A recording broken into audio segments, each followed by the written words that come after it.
our tops in oh so smoothly. Like moving to a new city or state, transitions can be rocky or rough. Luckily, this week's was smooth like butter. After such a great conversation on world building and why it's important, we got to thinking, damn, it'd be cool to go to some of these places. It's a thought that we've all had while playing a video game or watching a movie with a beautiful scene on location or scene or location.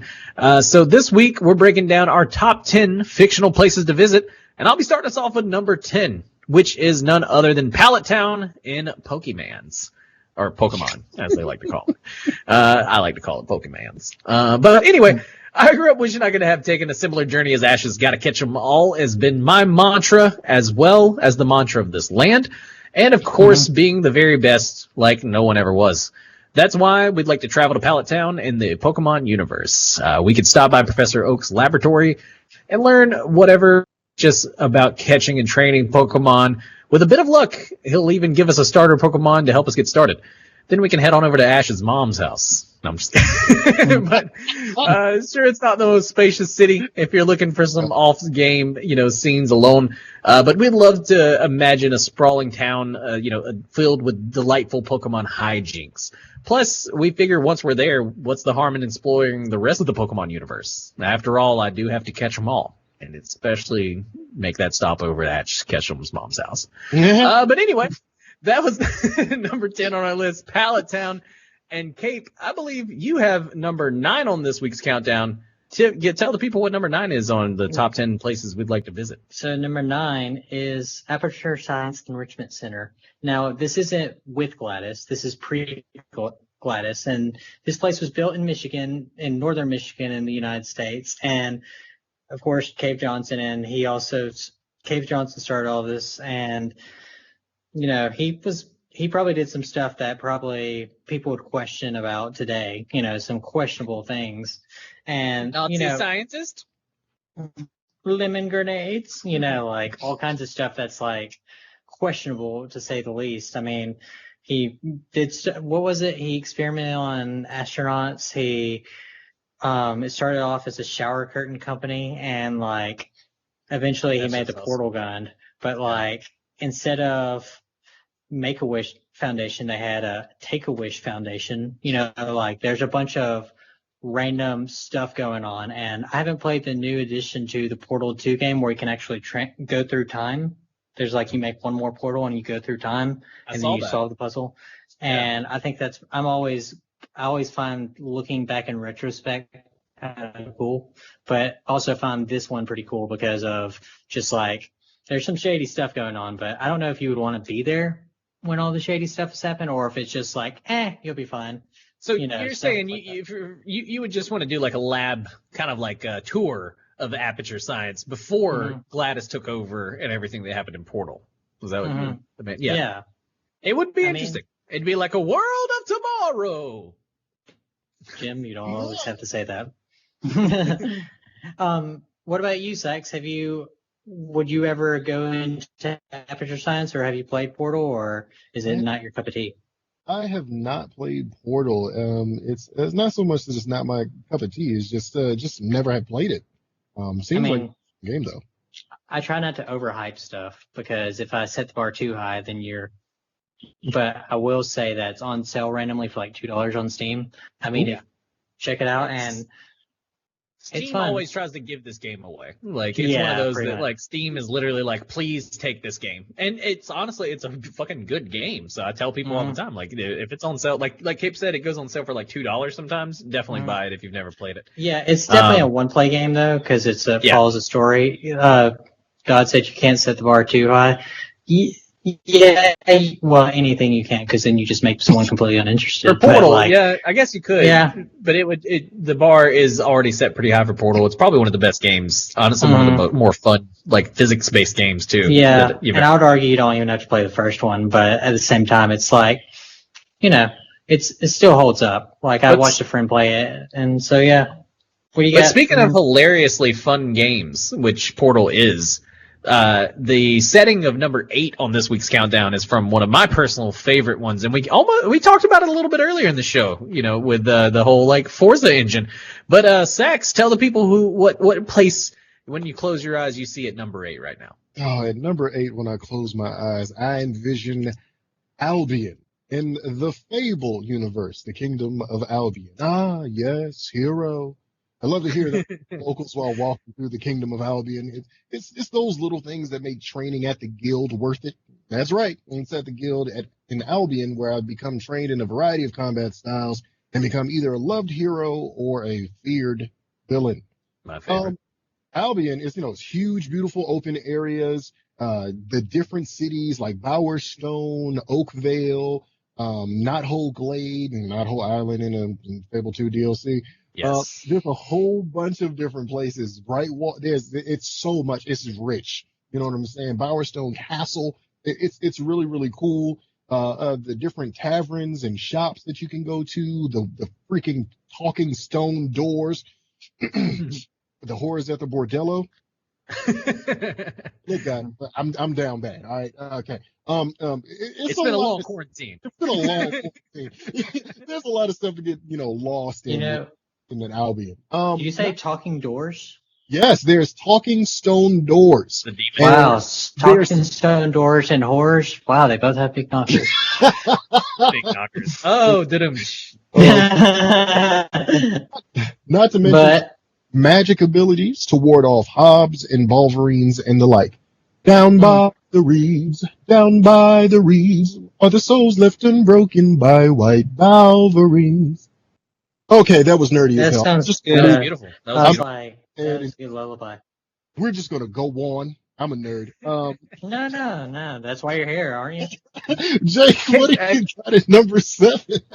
Well, before I get into number 7, I have to say I really do. I think we should move Albion higher up, and we should move Sax's singing voice higher up on the list as well. If that's what's going down in Albion, I'm down. I'm there. But no, I love the Fable universe. I really think this list honestly has a lot of tied suggestions in my mind. Like I think honestly they're all number 1 to me because I would love to if we could travel to these, I would each one of them. So but the next one, number 7, has got to be one that it's really good to get away, especially from the corporate overlords, right? So number 7 on this week's countdown is Stardew Valley. People dropping their jobs in the stressful city to move to a quieter town and look after a farm. Sounds familiar. While hardly political in the overreaching nature of Pelican Town, the central town, Stardew Valley is very obviously just one of many smaller towns to a bigger area. The mayor only comes once a year, and the towns are run by a trust-based system among society. As much as this game is presented, or as much as there is presented in this game, one cannot deny how the game is set on the cusp of reality and fantasy. So much so that the world is relatable, but also inspirational for those who love taking their games and stories and turning them into learning points for our reality. It was one of the coolest things about Stardew Valley. The people are friendly. There's tons of singles, which, that's one of the greatest things. Like if you live in a small town in your area. Yeah, there are singles ready in your area if you're playing Stardew. And you get a dog or a cat from the jump, which is, I think, pretty awesome. You get a free house that you renovate while you're farming.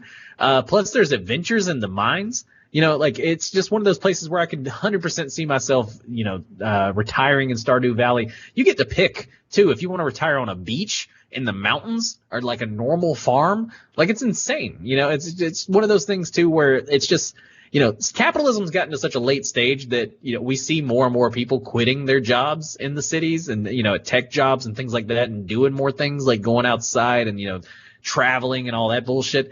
And so, it's crazy that when Stardew Valley came out, I want to say 4 years ago, maybe, I had pretty much just started a pretty stressful job, and this was a great escape for that. And so that's why it's number 7 on this week's list. I love to just throw it on there, do some farming, and every now and then maybe even go for an adventure in the mines. It's a great game to do either one of those, and it's a place that I would love to visit. It's such a just cool little town.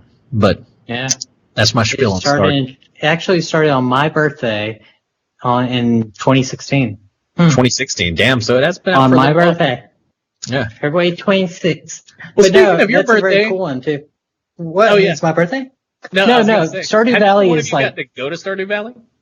I know it's a lot of people's I need to chill out game. Like I ask people that a lot. What is your game that you mindlessly play? Like some people would say GTA, just killing people on the street just eases my mind. I'm like, what? Yeah. But a lot of people say Stardew Valley, and I have not put in a lot of grinding hours into Stardew Valley as many people, but I do see the appeal. I mean, you just start off where you're dying. What is it? Grandfather being like, Yeah. here, go to You're Stardew. dying- So your dying grandpa is basically like, I can't, make decisions for you, but here's this family farm. You can go and repair it, if you want, whatever. It's up to you.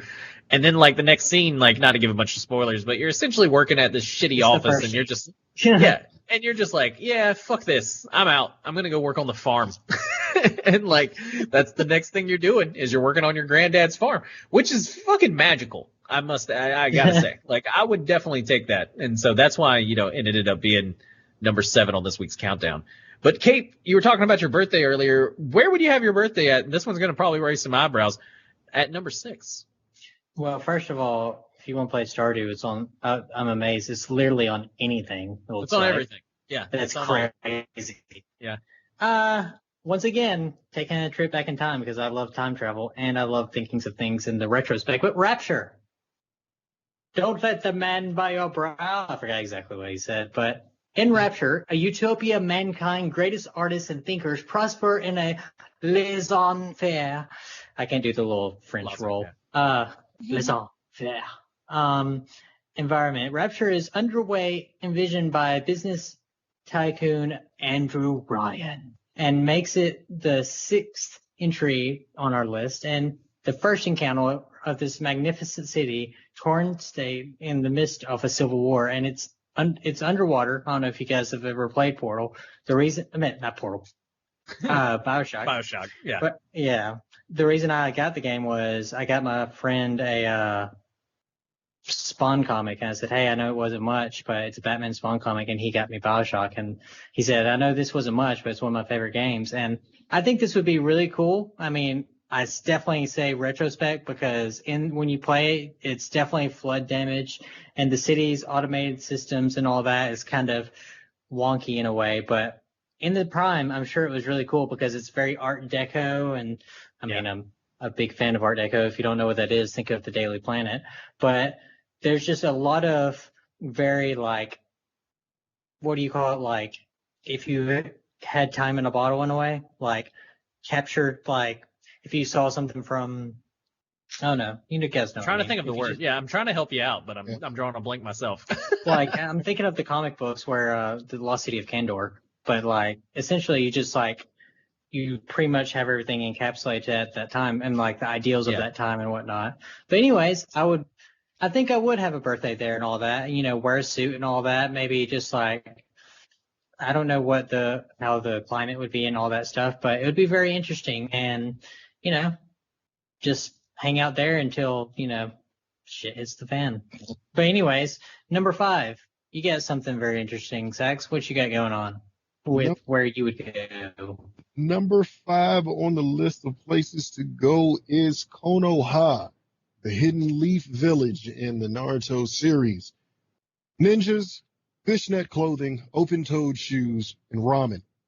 That's all you need to know. Hell yeah. Facts. Sounds like a Sunday for you, right? Konoha is a lush, beautiful green city hidden in the leaves. You see what I did there? It's not easy being green. It was founded and built by the first Hokage, Hashirama Senju and Madara Uchiha, and is home of the one, the only, Naruto Uzumaki. Believe it! Yeah, I love it.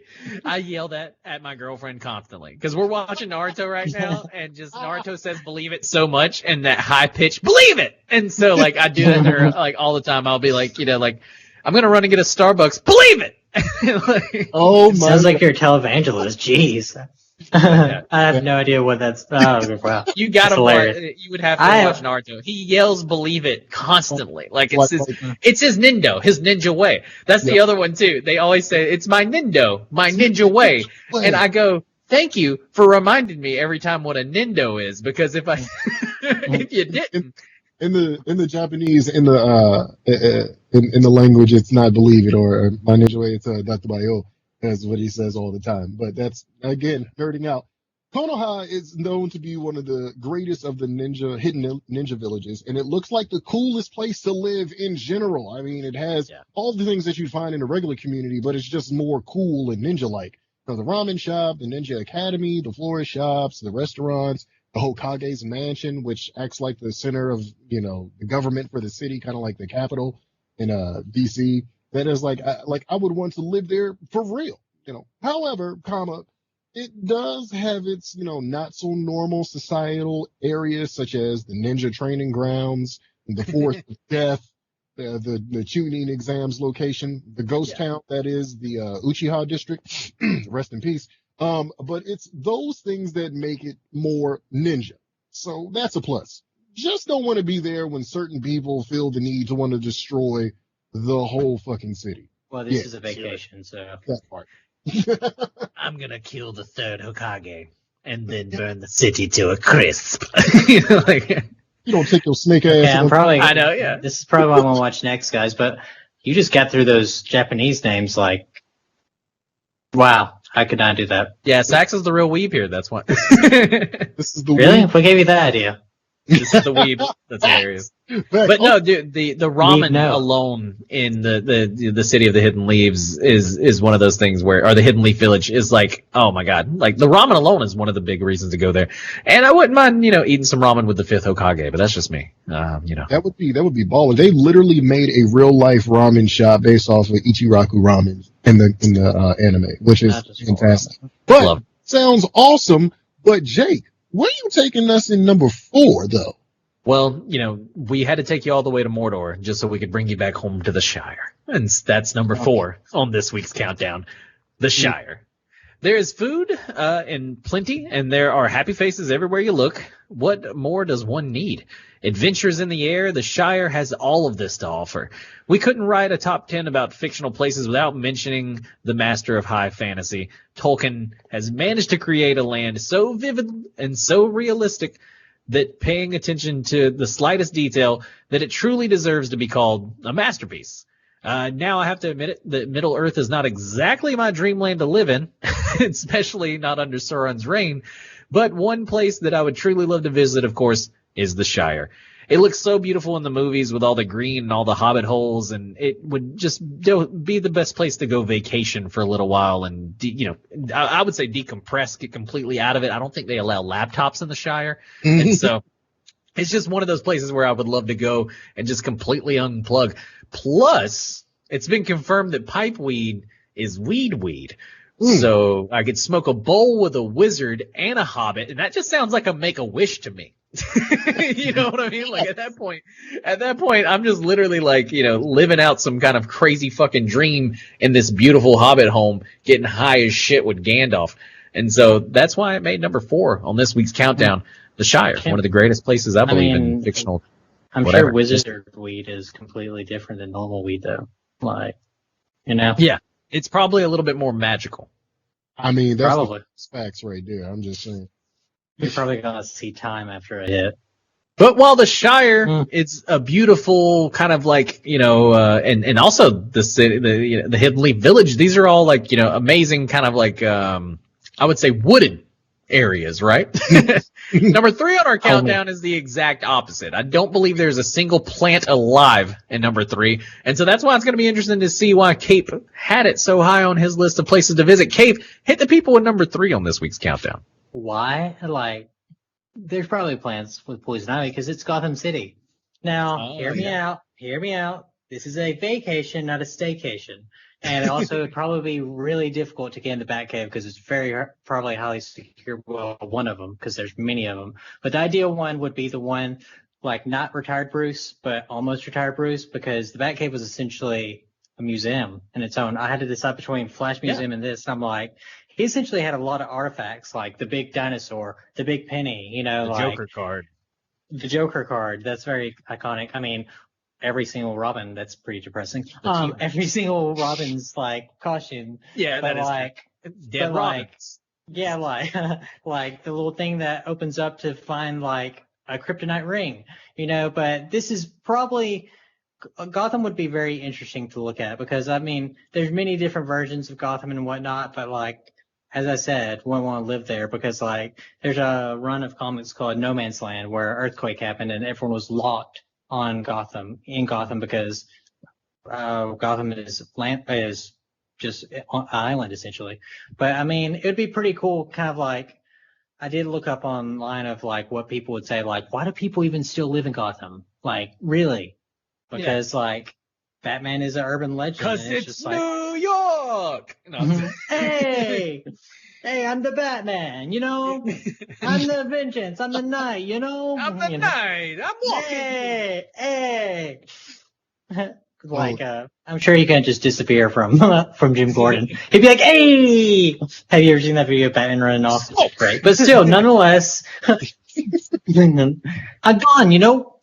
Yeah, he probably would say something like that. I don't know. But still, it would be a fun little outsider looking in. Like, just real quick, like when I was younger, I had a dream that I was Batman Beyond, and I got so excited, and I was about to fly off, and I was too self-conscious, and my cape caught on fire. Wow. It happens to the best of us. It really does. Yeah, I know, but like something like that would happen. I would like steal like Batarang or something just for something, and then like I'll cut myself, or I don't know. But still, nonetheless, this would be a great vacation. I wouldn't want to stay too long, but I would be enough to kind of, I don't know, just see what's up and all that, and then make sure I'm in a safe place, at night, and then, I think it'd be pretty fun. But number 2 is pretty relevant to what news on Friday, but also reading what you had to say, Sax, it sounds pretty freaking awesome. So what do we have for number 2? Number 2 on the list, we go into the Citadel in the Mass Effect universe. Yes, sir. The Citadel is super duper lit. For those of you that are familiar with the Mass Effect series, this city needs absolutely no introduction. Because if it did, you wasn't playing Mass Effect. You was playing something else. For those So introduce it. series of games, it's a massive space station with a population of 13 million humanoid species and seen as the center of government in the galaxy. The Citadel has to be one of the coolest places in the universe. This gigantic floating space station functions as a melting pot for all of the different races in the galaxy. It is the hub of all politics and homes to millions of inhabitants. So what comes along with all of those, politics and inhabitants, you have racism, you have classism, you have supremacy, you have all the problems that we have in the real world, but with different species. And in space. And in space. And in space. We need echoes when we say that. Space. Facts. Plus, there's plenty of interesting entertainment to be found at the Citadel if you know where to look. Myself personally, when I play the game, I like hitting the local clubs like, Purgatory Bar, Flux, Flora's Den, Gentlemen's Club. Look, I already said I'm down bad, all right? Just move on. While it does have some drawbacks, spoiler, it's basically a giant trap meant to lead us to our doom. True. We can overlook them. Why? Such is life. Because it's a fucking giant flying city in space. And I mean, like, it's real. Like, there's the hood. Like if you ain't got it like it, but the hood going levitt, if you need the hood, like, that exists. There's back alleys in the Citadel. There's rep your set in the Citadel. I was chilling in Cora's Den before we even did this show. I'm not gonna lie. Like, I'm playing Mass Effect 1 from the Legendary Edition right now. Just started it because came out Friday. Like a lot of people, this is the first time I've actually played the first Mass Effect. I was talking about it earlier, and so the first time you come to the Citadel, there's even a spot where you can walk up and you look over the Citadel, and it kind of like shows it, and you have this whole conversation, Shepard and his team. And as soon as, it happened today, we had wrote this top 10 before today, obviously. And I was like, dude, Sax is right. The Citadel's fucking dope. I would love to go here. And so like, it's a cool part of the game. And going to Cora's Den, for that whole side thing, getting kind of a lap dance by an alien for the first time. It's all very interesting. It tells you a lot about what you're going to do a Jake's take on it. That's a good idea. Is that what I heard? But no, like a lap dance alone. No, I'm just. It better be out of this world. It better be on your. Okay, no. But Well, number 2 on the countdown is phenomenal and an amazing place that I know Sax myself would love to visit. Kate, I guarantee you'd love it as well. Number 1 is probably one of the coolest places in the world that ever be made, and it's in the world, in the Marvel world. Anyway, just one of the coolest places ever, and it's Wakanda forever, actually. And so, finally, number 1, put up your Wakandas. Is Wakanda, a fictional African nation. Wakanda is hidden from the world and poses as a typical sub-Saharan third world country. It is ruled by Black Panther, the king and protector, who gets the powers gets his powers from the feline given by Egyptian goddess Bast. The country's technology is because of vibranium, the strongest metal known to man, and harvested from a meteor that dropped millions of years ago, where the country now exists. Wakanda's technology evolved in isolation and is almost alien-like compared to the rest of the world. And American, for example, would be totally flabbergasted, the widest word ever when describing Wakanda, just looking at gadgets and machines. The opulence of the Gold City is a sight to behold, but unlike the dehumanizing fictional urban centers in movies like Blade Runner or The Hunger Games, this Afro-futuristic city is a place where you would actually want to visit. This Gold City isn't something that's just like got gold painted on it. It's legitimately just fucking awesome of a city. It is rich with culture and history, and basically makes us want to just it towers over any of our current modern conveniences. So like the public transportation, the Magville trains or whatever that they use at one point, like shit like that's just incredible. So it's just the tech, the culture, everything makes Wakanda number 1 on the list this week. It's the true golden city. It's fucking amazing. And I couldn't think of another place. Like when we were making this list, like I said earlier, a lot of them are kind of like, we want to visit all these places. But like Wakanda, if in the Marvel universe we found out there was a Wakanda, I'm booking a plane ticket. I'm gone. And so that's why Wakanda made number 1 on the list. What do you guys feel about the top 10 this week and Wakanda sitting at number 1? I think it's very justified. I mean, I don't really know a lot about Wakanda, but when I watched Captain Winter Soldier, it kind of reminds me of when people hear me talk when I have my Southern accent. They're like, "You're Southern?" It's like when people see people from Wakanda, they're like, "Oh, they're just Africans," but like they're legit. You know what I mean? Like they have another layer of stuff they don't even know. The fact that it has been pretty much hidden as like a third world country and for the longest time is like one of the funniest things I think about the Black Panther series. And so it's just like the most highly technologically advanced city in the world is basically like they've just been sleeping on it. So yeah, and there's I could get the isolation. I could get why they kept it a secret.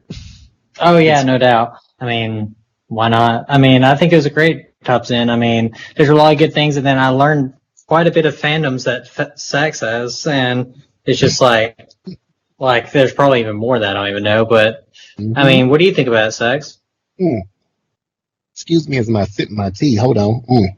Pinky out, fancy, pinky out. The top 10 was really, really nice. All of these places seem to be super duper dope to visit, at least one time. A few of these places I want to lay my head and call home. You feel what I'm saying? Like, facts. Yeah. Like 100, like Wakanda, we out here, cuz, like I'm trying to be all the way laid up in a hut on the outside appearance, but it's like a whole ass like penthouse suite in Wakanda, like for real. Like it's supposed to be unassuming. I love it. Even down to stuff like Gotham City. I mean, like Gotham City would seem like real cool to visit, and it would be really tight to just see the night, just fly past. It's like, damn, he's out here working. Somebody out here acting the fool. Okay, that's actually really cool. And to kick it with the hobbits in the Shire with the dro. Yes, I'm calling it dro with a long bottom leaf. Yes, we call him Gandy. Mo, let's go. Yeah, That's so, Tom That's Candy. obviously I mean, my number one, I believe, is the Shire. Like, I definitely think Wakanda is close. You know, like they're right there, you know, with each other, in my opinion. But I think they're two different kind of vacations, right? oh yeah, The Shire's no tech. Wakanda has the tech. wow, those are like So, polar you know, opposites. That's insane. exactly, but they're both still aesthetically gorgeous, right? Another one, and we have a ton of honorable mentions, and one of them that I wanted to highlight, especially South Park. While that shit would be fucking nuts, Bikini Bottom, I almost made Bikini Bottom number one on this list just to fucking do it. Just because Bikini Bottom would be dope. But, you know, Hogwarts, I think everybody enjoys the worlds that were built by, you know, that terrible woman. And then Asgard, you know, I've always said Asgard would be phenomenal to visit, and you actually get to in Assassin's Creed Valhalla, by the way. You can run around Asgard for a little while. It's pretty fucking awesome. And, I mean, Tatooine, that's another one that's one of my favorites. Cape was saying Skyrim. Are there any other out of the honorable hey, you're awake. out there? No, I was thinking about Skyrim. Oh, hey, you're awake now.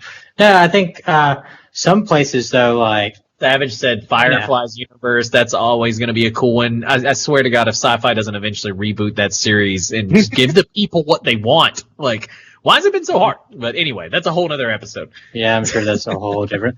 No, there's a lot of good ones, and it's just like even more fun. Just try to connect with people of like what they would want for their what is their like. What's your favorite world? Yeah, to go live in. Mm-hmm. It's a good, I guess, it's a good opening question when you get to know people. Yeah, and that's what I'm here for. I want to give people good interview questions. where do you want to live? I want to live in Westeros. Why? Yeah, what is canon to you? Who hurt you? Who hurt Exactly. you? Why you want to go live in Westeros? Like, if you answered Wakanda, the Shire, like most of these places, I would be like, yeah, no, facts. Those are great places. You'd have to explain Gotham to me, but I could get it. Like you said, visiting Gotham is dope. If you saw the bat signal, you would be like, wow, chills. You know what I mean? Oh, if yeah. you heard Joker screaming something from somewhere, you know it's a bad situation. But as a fan, you're going to be like, oh, you know, like, that's going to get crazy. Well, like, Just I like think that. of it too, like your Batmite. You know how Batmite was. Like, Yeah. have you ever read comics with Batmite? No, I haven't. He was like an imp from like a different universe, and he'll be like, "Oh, you got the Batmobile!" You know, like I should link you to an episode of Batmite. I think you would definitely vibe with that. But it's just very interesting, like being in the moment of that. Like, there's actually a subreddit of people that are in the Marvel universe, and they like Yeah. show film footage and pretend, "Oh, I took a picture with Captain Rogers." It's just like, I don't know. Deep Fun. fakes. It's the future. It's just Well, relevant. that'll about wrap it up for this episode of Geek Life. We hope you enjoyed everything today. A reminder for you guys, if you want more Geek Life, you can always follow us at any of our own Twitch, Twitters. You know, you can find Geek Life pretty much everywhere. I think we have in the description, all that stuff. Be sure to join the Nerd Herd. That's the Discord. If you saw some people popping off in chat, most of the time they came over from the Nerd Herd, and the Nerd Herd, it welcomes all. It is for Click all. the icon down below. Yeah, it's right down there. You can check out more Geek Life on YouTube, Instagram, links, all that stuff, like I said below. I want to give a big shout out to our producer tonight, which was the Dodd. He is usually in front of the scenes. Tonight he was behind the scenes, and I think he did a Mad phenomenal respect. job. Great Mhm. job, Dodd. I want to give a special shout out to, thank you, Cape. Thank you, Fattest Sax. You guys aren't always on the show, and it was great having you Mhm. here. You know what I mean? And so Yeah. it's like one of those things where, Cape, this is back-to-back weeks. You're making a run of it. He's a runner. Yeah, He's a well, runner. Dodd told me, Yes. he said you did a great job and everything, but after this, you're gonna be back at the brew. This is stressful. And I was like, okay, but I'm glad he does because he definitely sees the inner workings of it, and we get to all have fun and Big shout outs. And It's great. thanks for our moderator, Lilis Nelly. Thanks for everybody that was popping off in chat. thank Incubus, thanks Pistachio, thanks. Mhm. Who else has been in chat? Sag. Nelly. Shouts I out, saw Sag. Kev. Congratulations Kev. on the YouTube stuff, by the way, Sag. Congrats, my man. 1000%. Congrats. And then, Kev popped in. Thanks for joining us, Kev, all the way from And then Sag sunny resubbed. That's pretty yeah. awesome. Thanks, Sag. Shouts out for the resub. Amazing. That was Incubus Inky. subbed as well, I Yeah. believe. Mhm. And got a few new followers. So, and thanks for the cheer, Littlest Nelly. Thank you so much for that as well. And so, thank you all for the following, the support. As always, we'll be back next week with a whole new episode. And so, definitely, stay tuned. And thanks for tuning in. And we'll see y'all next time. Peace.